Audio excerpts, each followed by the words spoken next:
Right. Okay. Now, Okay, okay, we're ready to go then. so ready to go. Thank you very much. Thank you for all your patience. I'm just amazed that anyone turned up at all to talk about amphipods. The Reverend T.R.R. Stebbing in 1899 said, "No panegyrist of the Amphipoda has yet been able to evoke popular enthusiasm in their favor." And he's right. So great that you turned up, and I want to talk about the ubiquitous beach flea. For those of you who are proper biologists, you'll be appalled that I'm just referring to amphipods as beach flea, but it's one of the few amphipods that people actually see or are familiar with.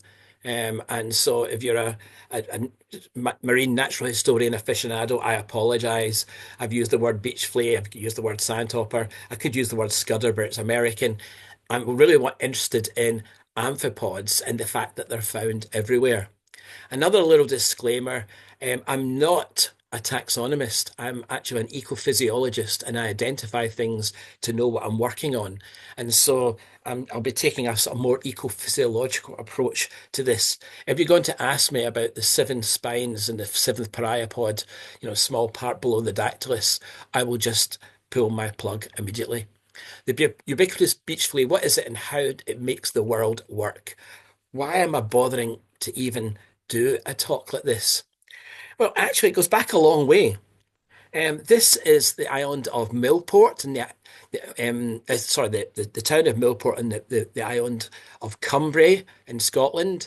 And in the far corners, that wee fat wee chubby boy on the tricycle, that's me. And that's me about 3.5, 4 years of age. Used to go on holiday to Millport each year. And I used to be not placed, but you can see I've just circled a set of rock pools there right in front of a set of houses. And I was allowed to go and sit in the rock pools as long as I didn't move and just watch what happened, which is an amazing thing, really. And I still remember a lot of the things to this day. I still remember seeing stuff and asking questions about the things that I saw. Um, and one of the things that I saw was sitting on the rock. I'd been watching this sea urchin opening and closing the top of its body, which is its anus, thinking, why would you do that with your bottom? I'm not quite sure why. And then to the side of me, this small shrimp-like creature swam up to the top of the water and then actually walked out of the water and across the rock and the weeds that I was sitting close to. And I remember thinking, how can you do that if you're a shrimp? How do you come out of the water and and just walk? Because not many shrimps can do that. And it sort of fascinated me with the creatures. And as a result of that, I did my PhD. I'd worked during the day as a research assistant, but did my PhD on how these creatures live on land. So I became quite fascinated by the the beach fleas, the sandhoppers, and the amphipods generally, but really concentrating mainly on the sort of forms that lived high up the shore. Now, what it actually is an amphipod, this is a thing called Tilitris. This is one of the ones that you might actually be familiar with, sometimes called the common sandhopper of northwest European shores. And it looks very much like just about every other amphipod with a few exceptions. Here's a nice diagram of an amphipod. Fascinating stuff. Don't worry, we'll get on to interesting stuff quite soon. You can see that there are three main sections. There's a head section, sometimes with an antenna on it. You've got this thorax here, with about 7 segments on it, and it bears a number of different limbs. You'll see the limbs are not all the same. There are some for grabbing and grasping, for either mating or for defense. And at the back, there are some for walking, or at least scuttling. And then you have the abdomen at the back, which is put into this pleosome and urosome. And this section here is really the propulsion of the creature. The the limbs here are not for walking. These are pleopods, and they're usually very, very strong swimming limbs. And then you have this section at the back, the uropods, which can be used to stick into sand. The sandhoppers use them to jump. And of course, you have the telson, which any self-respecting creature should have, a small flap over its hind end. So that's what an amphipod is. It's a crustacean. sort of related to crabs and lobsters, except it doesn't have this carapace over the top. You can see all the segments. They do look sort of the same. This is a creature which is found intertidally, and the species doesn't matter in one sense. You can see it's very similar to the diagram, and that's what you find. There's a lot of diversity, but it's diversity within a very constrained pattern. Here's what used to be gammarid amphipods. All of the systematics of the Amphipoda, at least in some groups, have changed out of all recognition. So some of these are no longer gammarid amphipods, but I like to think of them as that. Some of the ones that you can see look very strange. You can see these skeleton shrimps that I'm trying to indicate. These these used to be put out on their own as just total weirdos, very beautiful weirdos. But in fact, they've just recently come back into the main amphipod sort of gammarid body pattern. Turns out they're not that strange. They've just got a whole load of genes switched off. But you can see there's some beautiful forms, very difficult to identify, mostly, and mostly small. Well, saying that, I think the smallest one's about 1 millimeter. The biggest one I've seen is a thing from the deep sea, Alicella, which is about 34 or 35 centimeters. That's quite large, really. So you've got these, I've called them generically beach fleas. Just to look at some of the ones that are near misses to the main amphipoda. These are the hyperid amphipods, mainly planktonic organisms. You might have seen these if you've ever picked up a jellyfish and looked at it and seen a tiny little, almost like a sandhopper stuck in the jelly of the jellyfish. They can burrow into jellyfish, they can swim away from them. And some of them, what they do is they actually capture not jellyfish, but things called salps, not related to jellyfish, but they're made of jelly. They'll capture a salp, they'll hollow it inside out, and they'll live inside it and use it as a sort of jet propulsion mechanism. So there's the hybrid amphipods, and you can see there that the head is very, very dominant, and they've got very strong swimming limbs at the back. Another sort of major form of amphipod, which is totally bizarre, actually. These are the cyanid amphipods. And here, if you think of that amphipod that I've just shown you with the head and with the thorax, and imagine you take the abdomen and you just take the abdomen off and take a few legs off, and that's what you've got with these cyanid amphipods. They are obligate on whales.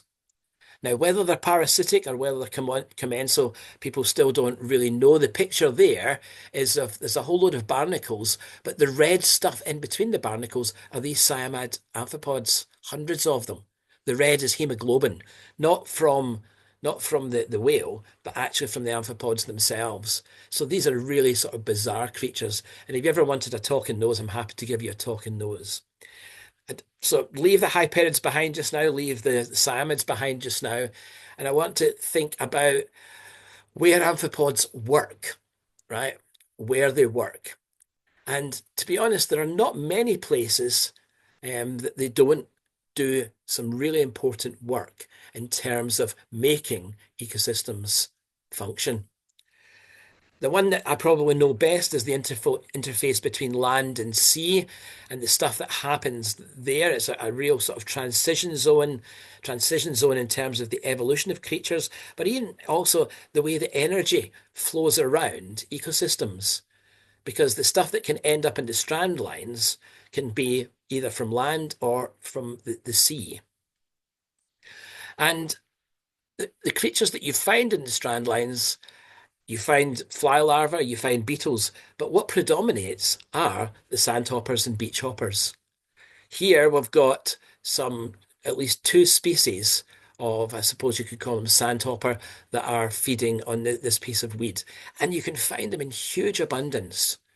And if you look at the old texts on these creatures, there's from it's a book by, I think it's Bate and Westwood, or it might just be Bate, where he talks about visiting Cossans or round the corner from Cossans with a lady and they're walking and she drops her handkerchief. And he tries to redeem her handkerchief from the shore, but it's too late because by then the sandhoppers have actually eaten it. And they are vociferous eaters. they will destroy a piece of weed in minutes. You can try it with a newspaper as well. It's a bit of a strange experiment. Just put a piece of newspaper down at round about dusk on a decent shore that's got decent amphipods on it, and it won't last very long. They're very vociferous eaters. They're the main decomposers, probably in terms of numbers and um, and in terms of biomass there on at the strand line. So what do they do? Well, there's a decent strand line. Okay, it's a storm strand line, but it's pretty impressive. Most of the stuff you can see there has been taken from the sea itself and transported by the waves and the different currents onto the shore, where it will sit for a while. It'll be colonized by bacteria and fungi. And after it's colonized by the bacteria and fungi, the fly larvae and predominantly the sandhoppers, beachhoppers, amphipods, they move in and they start to decompose it. And so either all of that will be eaten, or else during a high tide it could be swept away. Remember the stuff that comes in not just from the sea, but also from the land. And essentially, the nutrients and the energy that's in that mass on the strand line is is broken down, transported back to the inshore waters as a valuable source of nutrient and energy for those inshore waters. So for those who are saying, oh, the seaweed, it really messes up the beach terribly. It's a bit smelly and everything else. On some stretches of sandy beach, that input of energy and nutrients is really essential in what is essentially a desert.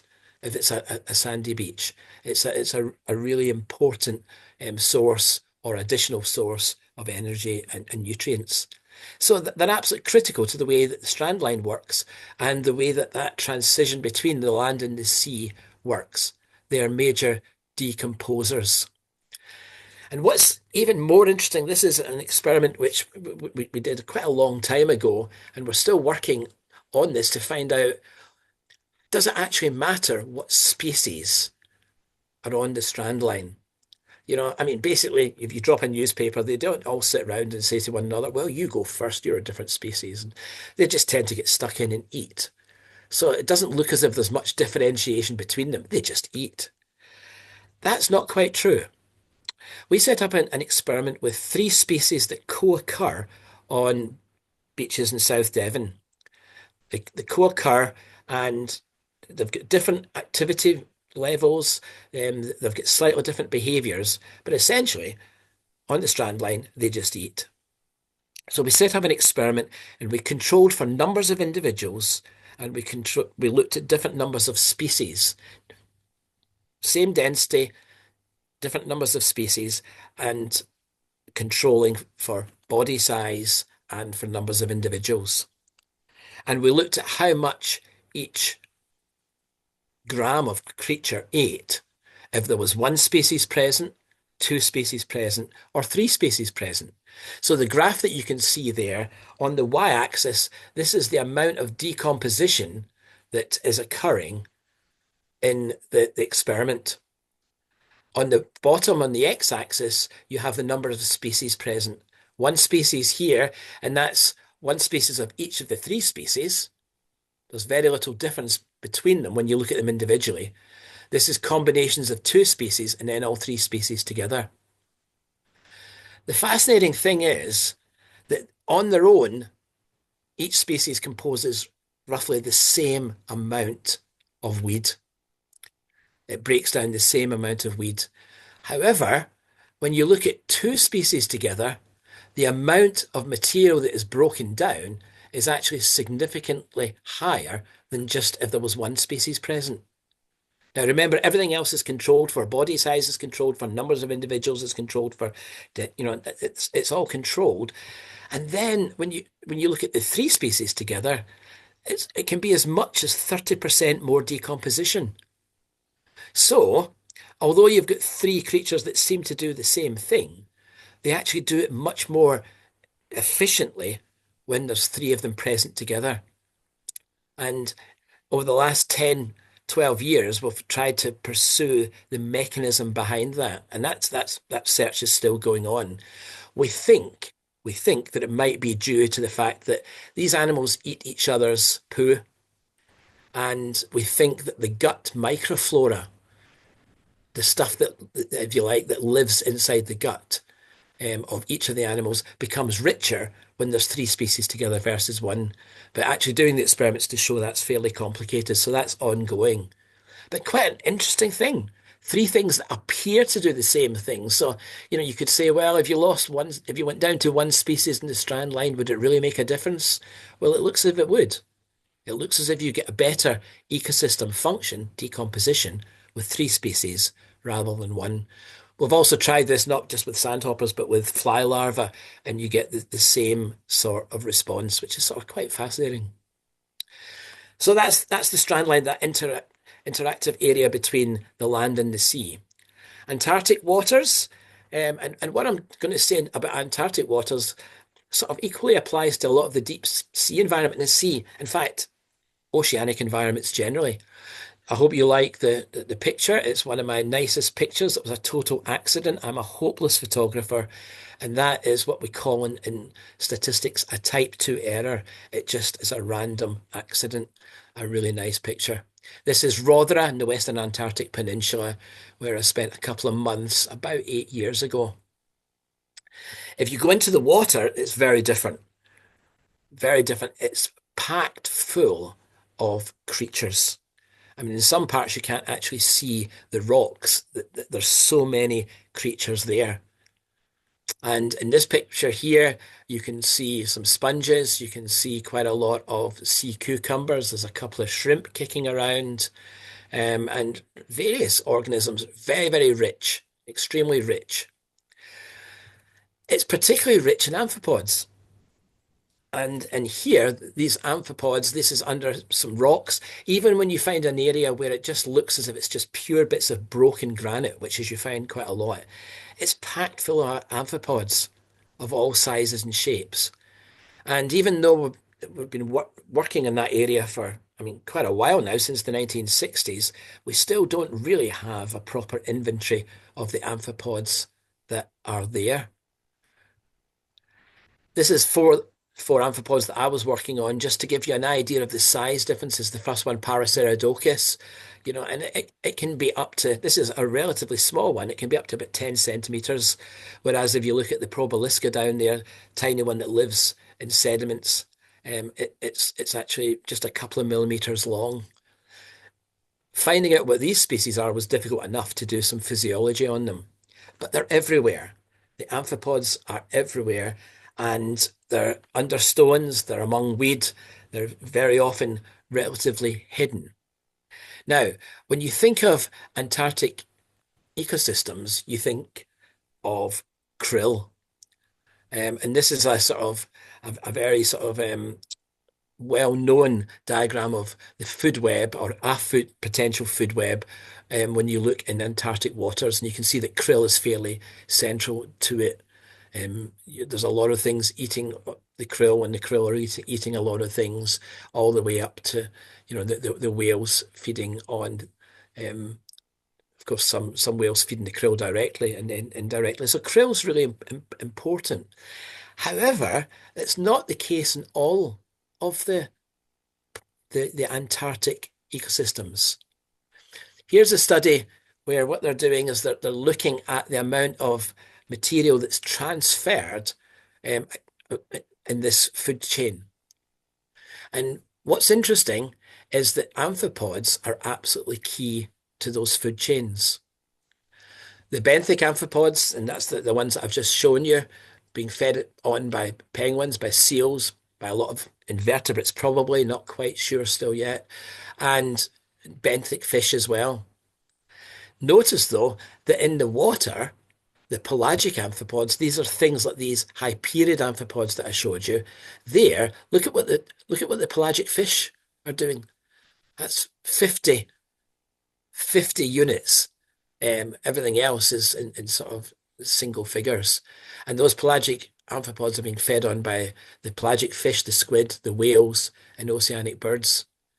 And this sort of picture you can find in many oceanic areas where the amphipods are actually key to making those ecosystems work.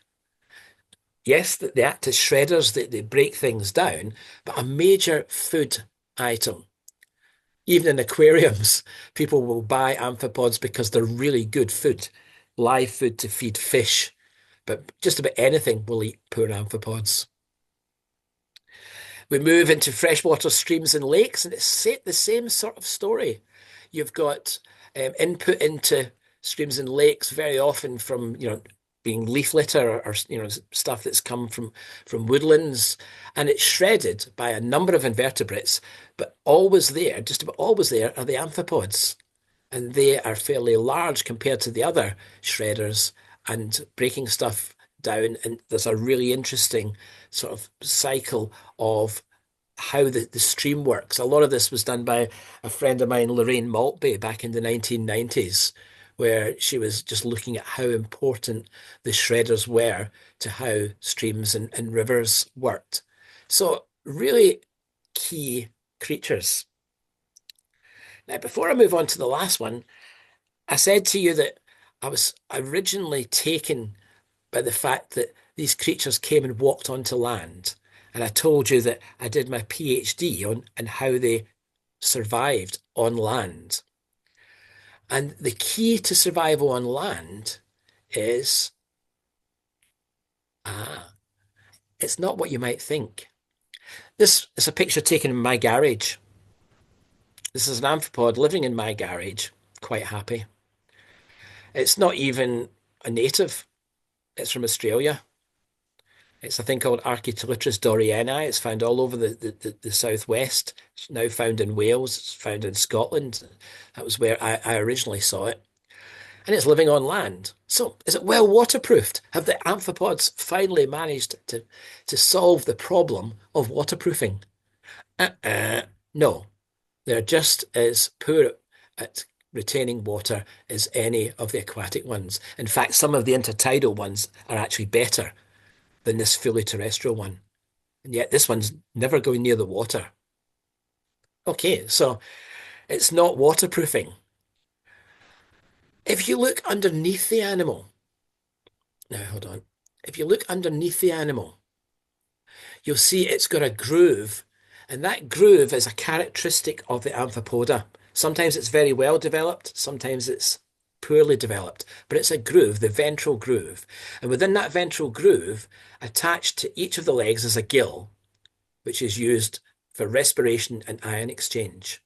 But also in the females, that groove is where the eggs are kept. One of the things that I noticed was that the terrestrial animals, that groove was filled with water. Even if they weren't anywhere near water, it was always filled with water. And it was closed over more if they had eggs. So I was interested in what that water was. So using a thing called an osmometer, a nanoliter osmometer, taking nanoliters of that fluid from the ventral groove, I looked at what the concentration, the total concentration of things dissolved in that fluid is called the osmotic pressure of the fluid. Now, the osmotic pressure of seawater is about 1,000 milliosmoles. If you look at fresh water, it's in single digits very often. So I was fascinated to know what's the osmolality of the water in these animals' ventral groove. And it's about one-third strength seawater. It's about one-third strength seawater. And if you take the terrestrial animals and some of the very high shore, almost fully terrestrial animals from the beach, and you change the salinity of the waters that they have got available to them, and then you check this ventral groove water, it's always one-third strength seawater. In other words, these creatures have got water within the ventral groove, and they are regulating the concentration of that water to one-third strength seawater. How are they doing that? They're doing it in a number of different ways. One way is they can use their urosome, the tail part, which has got little hypodermic syringe type features on it where they can put it into water and they can pick up water. But even if you give them fresh water and they go and do that eurosomal dipping, that fresh water isn't fresh by the time you look at it inside the ventral groove. So one of the things I did was I was thinking, well, where else can you get water? Because the water in the ventral groove appears even if they don't do that eurosomal dipping. Now, these animals are spectacular for the way they urinate. I bet you don't often get that in a talk because they have urinary glands which are below their eyes. And in these animals, and if you look to the head, there is sculpting on the head just below where the urinal glands are. And when these animals urinate, you can put a little bit of milk and a little bit of ink into the urine, and you can watch that it's taken down the facial sculpturing. It's guided down, and it's guided down to between the sides of the ventral groove, where it's then shunted into the ventral groove itself. These animals are producing their own dilute seawater, and they're putting it into the ventral groove. And so, how can these animals be totally terrestrial? They can be totally terrestrial because as long as the relative humidity is high, they can produce their own little sea, their own little ocean in that ventral groove. And so they can be up to 20, 25 kilometers away from the sea and still have a dilute ocean with them. And as a result of that, if you look at the distribution of terrestrial amphipods, this is three of the major groups of terrestrial amphipods. The brevitilitrids, the archaeotilitrids, the protorchestid. These are totally terrestrial animals living in leaf litter and breaking down leaf litter. So I've said that these animals are breaking down stuff in the strandline. They're breaking down stuff wherever they're found, to be honest, and their food stuff there. But they're even on land breaking down leaf litter. Now we don't see it quite so much because the fully terrestrial amphipods that we have are actually from Australia and they've invaded here and they're actually moving through. There can be as much as 250,000 per square meter in some areas. They don't seem to have actually displaced our native fauna at all. They seem, but they're breaking down leaf litter. And so if we add to the story here, then you've got here in forest ecosystems, some of the sort of stuff that's thrown off the trees, the leaves or the branches or whatever, they are being broken down by not just insects and other animals, but predominantly in some areas by amphipods. They're the main decomposers in a lot of not just semi-tropical areas, but right across the world. So they really do make the world work on land and in the sea. So, ubiquitous beach flea. What is it? It's an amphipod crustacean. How how it makes the world work? It breaks down things and makes ecosystems work in terms of decomposition and shredding, but are also very, very valuable, ubiquitous food sources to just about everything that can recognize what an amphipod looks like, which is more than we can do with a microscope. Thanks very much for listening, and thanks for your patience at the beginning. Oh, thank you, John.